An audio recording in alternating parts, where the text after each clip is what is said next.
હાલો સીતારામ ઓફિસે જાઓ. બટા મારી પાસે ઘડીક બેહ તો ખરો. મારે તારી હારે ઘડીક વાત કરવી છે દીકરા.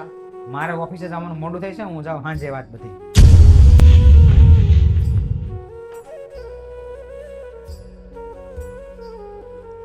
બટા કેમ મોડું છું બટા એટલું બધું? હું તને ક્યારની ફોન કરું, કેમ નહોતો ઉપાડતો? હું એક ફોન ન ઉપાડું, તમને ખબર ન પડી જાય કે છોકરો થોડો કામમાં છે તો ફોન નહીં ઉપાડતો? ઉપરા પર એક પછી એક ફોન કર્યા કરો તો તમે. હશે બટા, કાંઈ વાંધો નહીં. હાલ આપણે બે જમી લઈ. માં દીકરો બહુ ભૂખ લાગી બટા. તમે જમી લો, હું બહાર જમીને આવ્યો. તમને ખબર ન પડે કે એટલું બધું મોડું થયું છોકરો બહાર જમીને જ આવશે? માન જ જમવાનું બહારથી જમીને આવ્યો, તમે જમી લો. તો એક કામ તો કર બટા, હું જમું એટલી ઘડી મારી પાસે તો બે દીકરા. મને ઊંઘ આવે છે ને, હું આમે થાકી ગયો છું. તમે તમારી રીતે જમી લો, હું હુઈ જાઉં. હાલો મમ્મી, સીતારામ હું જાઉં ઓફિસે. હા બટા સીતારામ.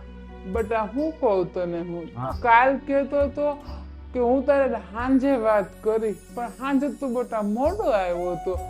તું મારી હારે ચાર તો ઘડીક બે માં દીકરા. મારે સવારમાં આમે ઓલરેડી મોડું થઈ ગયું છે, હું જાઉં સાંજે આજ પાક્કું વાત કરીશ બસ. બટા આ રાતે કરીશ ને સવારે કરીશ, એમાં વાત જ નથી થતી બટા.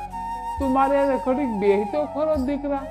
મારે આમે મોડું થાય છે, હું સાંજે વાત કરી, તમને કીધું ને મેં. બટા એક વાત પૂછું તને, હા બોલો. તું આખા દિવસના કેટલા પૈસા કમાઈ લે? 2 થી 3 હજાર રૂપિયા. આજ છે ને 3000 રૂપિયા હું તને આપું બટા.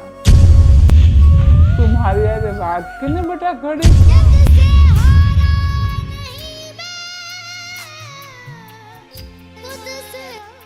બોલો, આજે હું છે ને તમારી માટે આખો દિવસ તમારી હારે અહીંયા જ બેસીને વાત કરીશ. બસ શું કામ છે મને? અને સોરી હો, મારાથી બહુ મોટી ભૂલ થઈ ગઈ કે હું તમને ટાઈમ નથી આપી શકતો. જેના માથા પર માનો હાથ હોય ને તે દુનિયાનો સૌથી અમીર માણસ હોય છે.